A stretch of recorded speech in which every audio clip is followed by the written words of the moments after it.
What's up, y'all? It's your boy, the Gotcha Mogul, here again with another banger video for you guys. And this video, just like the title suggests, is 5 things that Artery Gear needs to work on slash fix slash change for the long-term health of their game. And starting in the number 1 place, right? The biggest issue for the long-term PvP health of this game is the ranking system.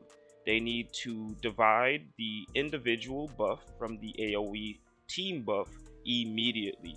Why? Because the gearing ceiling in this game is extremely low, meaning that everyone at some point within the year are going to have pretty much the same kind of efficient gear, right? Stats will be kind of the same between all units and all players, whether Dolphin, Whale, or free to play, right?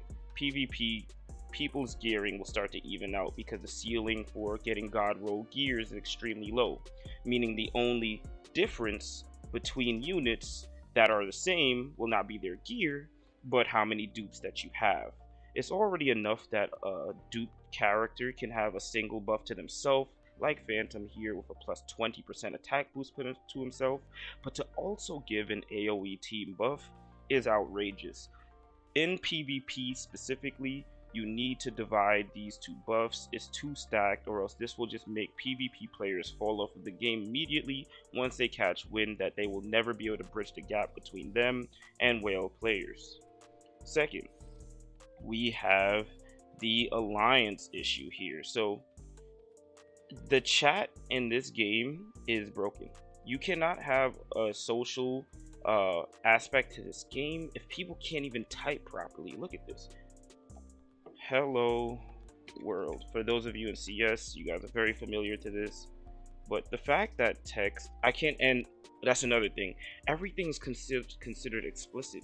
You guys need to really focus on the grammar that you guys are filtering for that's in English, because the fact that something like hello world is considered a bad or explicit language is absurd. So you guys need to work on your chat functionality altogether, because when people feel isolated in gacha games like this with no social aspect, it makes them want to play the game less, because it makes the game feel dead even when it's not. Okay, so third thing, stamina. There's not enough stamina in this game to go around for everyone. So yes, you guys do get free stamina here. You do give some stamina here for a relatively cheap cost for 30 crystal.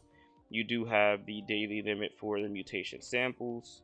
You do have for the alliance. And I know anyone watching this, they're like, wait, this is actually a lot of stamina. Not at all. Once you run out of these staminas, you can run out of all of the stamina in literally like an hour of farming. So one thing they can do to just improve the stamina is actually, so in a lot of games people say, oh, if you have a stamina pot, it should refill to max stamina. Max stamina in this game actually goes up really high. Like right now my max could be 404, and I can agree, if they were to refill by max stamina, that would be a lot. But sorry, I do think that they should at least make the stamina pots refill to 50%. So it gives players a reason to want to play and grind a lot, because they know that as they level up, that 50% can mean a lot more, and that can mean that they can get 202 stamina off of one stamina pot refill. And I think that will be a significant boost to the morale to people grinding right now, because they just feel like they can't get the gears that they need to progress in PvE or PvP, and this will significantly improve the free-to-play players' quality of life. Now, the fourth thing. So one thing I definitely want to note is that the warehouse UI is kind of whack, right? So there are a lot of times where I would click on a gear and I want to go back into the UI, and when you have a lot of gears, sometimes I'm all the way at the bottom checking out a gear, and I wish I could show you a perfect example now, but what would happen is the entire gear would just start right back at the bottom. They need to fix the UI to where if you are scroll down to a certain part in your gear list, after looking at a certain part of gear, if you're into any part of the content in the game, maybe you're in the fuse system, and you go back, it brings you exactly back to the same place where you scrolled in your UI, so that you don't lose your place. Because they give you 1,000 space for gear here, and it's easy to get lost. And then you gotta scroll through 1,000 pieces of gear again to find the gear that you need or the gear that you was looking at, and it makes things significantly harder to find.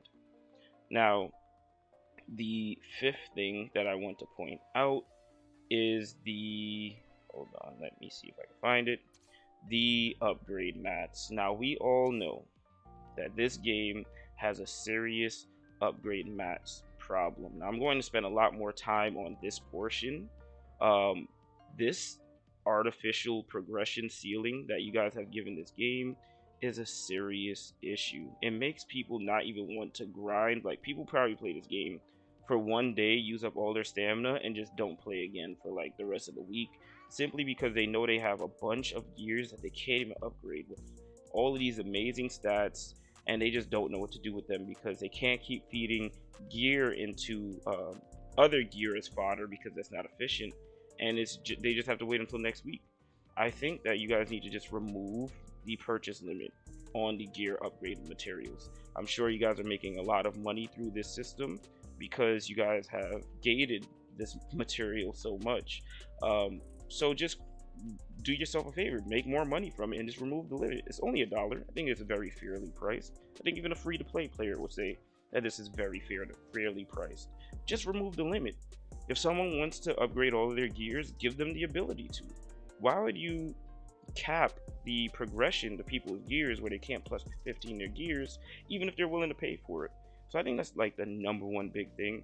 And I think what you can do for free-to-play players, which would give them some kind of high risk, high reward, right, is in the warehouse, if you're dismantling gear, right, I think that if anyone dismantles gear that is that has a gold roll in it, give it a success chance that, depending on what that gear is, right, whether it's a weapon system, if someone decides to dismantle a weapon system with a gold piece in it, it would give them a specific weapon system upgrade mat, and it can be significantly smaller, right, like one of those really cheap ones, because you don't want people like grinding and just spamming that out. Like, whales would be able to capitalize that on that a lot, but make it give more of a boost than just feeding another gear as fodder, because then it gives people incentive to actually dismantle their gear, because they can use the mats to upgrade their gear while also gaining the mats that they need to go into fleet and go into the science vessel and actually cast their gear, right? Because you do need the materials for casting. So as they dismantle their gear, they can get these little iron roses that they need and everything else, so that while also getting some upgrade mats to just upgrade the rank of their gear themselves. So those are right now my top 5 suggestions to this game that I know for a fact will keep people interested in playing this game in the long run, because it just overall helps the economy of the game and the quality of life of all players, free to play, dolphins and whales all together. So thank you guys for watching my video. My subscribers, you guys have been awesome. I don't know why, but every day I look at my subscriber count and it's growing astronomically. I don't know if I'm just growing fast or if this is normal pace, but thank you for all the support, you guys. So I'm gonna keep throwing out these banger videos for you guys, so please leave a like, comment, and subscribe, and I'll see you guys later.